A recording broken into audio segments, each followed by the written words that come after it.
오늘의 사연 시작하겠습니다. 어린 와이프와 이혼해서 속이 다 시원한 사람입니다. 저는 39살인 나이에 12살이나 어린 신부를 만나서 결혼하게 됐습니다. 27살이란 나이를 가진 아내는 노총각인 저한테 먼저 고백을 하고 사귀게 된 거였어요. 저는 PC방을 운영하고 있었고 아내는 거의 매일같이 게임하러 PC방에 놀러온 손님이었어요. 단골 손님이었기에 그만큼 말할 기회가 많아졌고 서로 번호 교환을 한 다음에 아내가 저한테 먼저 사귀자고 먼저 고백을 하더군요. 어린 아내가 처음 부담스러워 한번 거절한 적이 있었으나 요즘 젊은 친구들은 한번 차여도 용기가 다시 생기는 그런 면이 있던 건지 저한테 다시 고백을 하더군요. 그래서 그런 아내와 연애를 하고 놓치기 싫은 마음에 결혼을 하자고 했죠. 아내는 당연히 좋다고 말했고 그렇게 결혼 준비를 하고 있는데 아내는 이제까지 모아둔 돈이 없다고 하더라고요. 아내의 집 자체가 워낙 잘 사는 편이라서 일을 할 생각조차 전혀 없었다고 해요.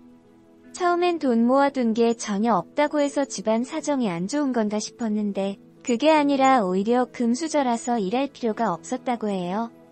그래서 장인어른이 아내 결혼 비용을 모두 지불을 해주셨고 저도 따로 돈이 크게 나간 일이 없었어요. 집도 모두 해주셨고 게다가 그 집을 제 명의로 해주신다고 했던 장인어른, 그래서 저는 장인어른께 괜찮다고 아내 명의로 해도 된다고 했지만 장인어른이 저한테 당부하신 게 있어요.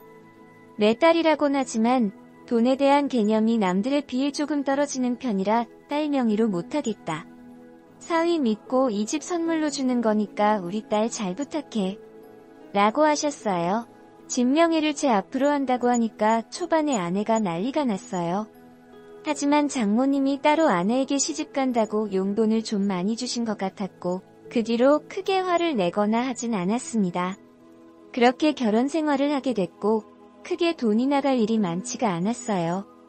보통 신혼부부라면 배출을 받고 결혼 생활을 한다고 하는데 저희는 장인어른이 집을 해주시기도 했고 저도 PC방 운영을 하면서 어느 정도 돈을 모아둔 사람이었기에 굳이 빚을 내면서 결혼 생활을 하지 않아도 되는 형편은 됐습니다.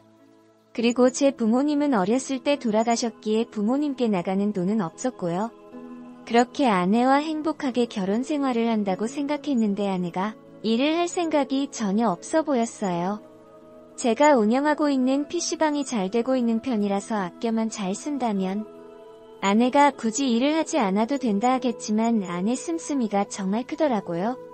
집에서 밥을 먹는 일보다 밖에서 사 먹는 일이 대반사고 옷도 한 달에 수십 벌은 사더라고요. 그런 습관 때문에 돈을 모으는 게 정말 힘들었어요. 그래서 아내에게 옷도 한 달에 한두 벌만 사고 밥도 최대한 집에서 만들어 먹자고 부탁을 했는데 절대 싫다고 울면서 말하더군요.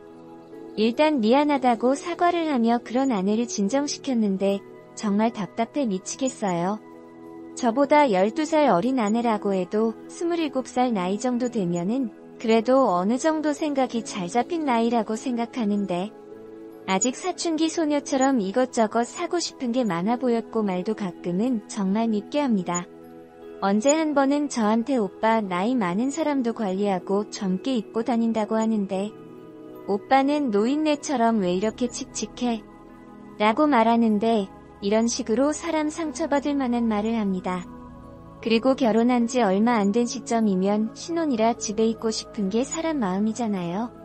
그런데 저를 집에 두고 밤늦게까지 남자 사람 친구와 놀다 오는 경우들이 정말 많아요. 그래서 저는 화를 내면서 이 늦은 시간까지 남자랑 놀고 오는 게 결혼한 사람이 할 행동이 맞다고 생각하냐라고 말하면 이럴 때면 세대 차이가 나서 같이 못 살겠단 말을 함부로 해요. 그래서 저는 그런 아내에게 하나하나 논리적으로 설명을 해도 아내는 그럴 때마다 이래서 나이 많은 남자랑 결혼하면 안 되는 건데 이런 식으로 말하는 게 정말 많습니다. 쪽팔려서 어디에 가서 말하진 못했지만 아내가 잠든 사이에 운 적도 몇 번 있기도 합니다. 이러려고 결혼한 게 아닌데 너무 힘들어서 눈물이 나오긴 하더라고요. 놀기 좋아하고 직장 하나 제대로 잡아서 일할 생각이 없는 아내와 2년 넘게 결혼 생활을 이어갔는데 언제 한 번은 아내가 친구들과 강릉으로 1박 2일 정도 놀고 온다고 하더라고요. 그래서 그 친구들 중에 남자가 있냐고 물어봤는데 절대 없다고 하더라고요. 그래서 놀다 오라고 허락을 했고 저는 일에만 집중하며 아내가 돌아오기만을 기다렸습니다. 근데 여행 갔다 온 아내가 한동안 저한테 정말 잘하는 거예요. 집안일 절대 안 했던 사람이 집안일도 열심히 하고 친구들과 놀러 나가는 일도 확 줄었고요. 이제야 아내가 정신을 차린 건가 싶어서 예뻐 죽겠더라고요. 그래서 오랜만에 아내와 잠자리를 가지고 싶어서 아내 배를 쓰다듬으며 안았는데 아내가 배를 만지는 순간 저를 밀치더라고요.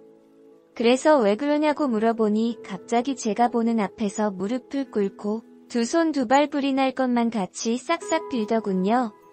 더 이상 숨길 수 없을 것 같다면서요. 그래서 왜 그러냐고 물어봤더니 강릉에서 전 남자친구와 관계를 맺었는데 이번에 아기를 가졌다고요. 피임을 나름 잘했다고 생각했는데 아이를 가지게 됐다고 해요. 처음엔 제 아이인 것처럼 숨기고 아이를 낳을 생각이었는데 사실 아내와 몇 달 동안 관계를 맺지 않았습니다. 게다가 아내가 결혼하기 전부터 아이를 낳고 싶지 않다고 해서 저한테 정관 수술을 하라고 했었거든요. 그래서 저는 정관 수술을 한 상태였고 제 아이라고 속일 수가 없었다고 해요. 배가 불러서 들키는 것보단 미리 말하는 게 좋겠다고 생각했나봐요. 그 말을 듣는데 정말 억장이 무너졌습니다. 임신한 아내를 때릴 수도 없는 상태라 저는 헛구역질을 하며 며칠 동안 가게 운영을 제대로 하지 못한 상태로 집에만 있었습니다. 아내는 저한테 죽을 만들어주기도 하고 미안하다고 울어보기도 하는데 저는 그런 아내한테 꼴도 보기 싫다고 당장 집에서 나가라고 화를 냈습니다. 결국 아내는 이 상황을 혼자 해결할 수 없겠단 생각을 했는지 집에 장모님을 데리고 왔더라고요. 장모님은 저한테 이 아이 당장 지우고 앞으로 둘이 잘만 살면 되는 거 아니겠냐고 하시더라고요. 저는 그런 장모님과 아내가 보는 앞에서 이혼하겠다고 말했습니다. 도저히 이런 여자와 더 이상 못 살겠다고요. 허영심이 가득하고 사치를 좋아하는 이 여자가 다른 남자아이를 가졌다고 하니 도저히 감당할 자신이 없다고 솔직하게 말하자 장모님이 제발 자기 딸과 이혼만은 하지 말아달라고 부탁을 하더라고요. 아래도 절대 이혼 못하겠다고 저를 붙잡고 늘어지지만 저는 확실히 마음을 먹었습니다. 언제 한 번은 장인어른과 술 한잔하면서 남자 대 남자로 대화를 나눈 적이 있는데 장모님과 다르게도 장인어른은 저한테 아직 남자 나이 그 정도면 젊은 나이라고 당장 이혼하고 새 삶을 살라고 하셨어요. 그리고 다음 날에 장인어른이 제 통장으로 엄청난 액수인 돈을 입금해 주셨고 그런 돈을 받은 저는 놀란 나머지 장인어른께 전화를 드렸더니 혼자 살면서 필요할 때마다 쓰라고 준 거라고 하셨어요. 아내와 살고 있는 집도 따로 처분할 필요 없이 저보고 살라고 하셨어요. 저는 괜찮다고 사양을 했지만 그럴 필요 없다고 하셨습니다. 장인어른 말이면 꼼짝도 못하는 아내와 장모님. 그렇게 아내와 이혼을 하게 됐고 PC방 사업도 접었습니다. 저를 위한 시간을 제대로 가져본 적이 없어서 지금은 장인어른이 저 쓰라고 주신 돈으로 국내 여행을 간간히 다니고 있고 여행을 다니다 보니 집을 장기적으로 비울 때가 많아서 친구네 부부에게 전세로 살라고 집을 빌려준 상태랍니다. 와이프는 제가 아직도 PC방을 운영하고 있는 줄 알았는지 이혼하고 나서도 저보기 위해 PC방을 찾아온 적이 있던 것 같더라고요. 전화를 해서는 왜 PC방 운영 안 하고 있냐고 묻기도 하고 잘 지내냐고 안부를 묻기도 합니다. 현재 전 와이프는 이혼한 게 꽤나 충격이었는지 유산한 상태고 장인어른은 최근에 와이프 임신하게 만든 전 남자친구에게 찾아가 엄청 두들겨 팼다고 하는 것 같더라고요. 와이프는 부모님에게 지원받는 게 전혀 없고 혼자 힘으로 살아가야 하는 상황이라 정말 힘들다고 해요. 그리고 최근에 장인어른과 한 번 통화를 한 적이 있었는데 부모님과 같이 살고 있는 집에서 남자들과 술을 마시며 들켜서 된통 혼난 적도 있다고 하네요. 용돈 이런 거 지원 모두 끊었기에 정신 차리고 일을 다닐 줄 알았는데 오히려 더 엇나가고 있다고 해요. 그런 사람이랑 지금도 같이 살고 있다는 생각을 하면 숨이 턱턱 막힙니다. 오늘의 사연은 여기까지입니다. 여러분들은 오늘의 사연을 듣고 어떤 생각들을 하셨나요? 여러분들의 생각들을 자유롭게 댓글로 공유해 주시면 감사하겠습니다. 저는 내일 더 재미있는 썰 이야기로 돌아올 것을 약속드리며 오늘 영상은 여기서 마치도록 하겠습니다. 오늘 영상도 시청해 주셔서 감사합니다.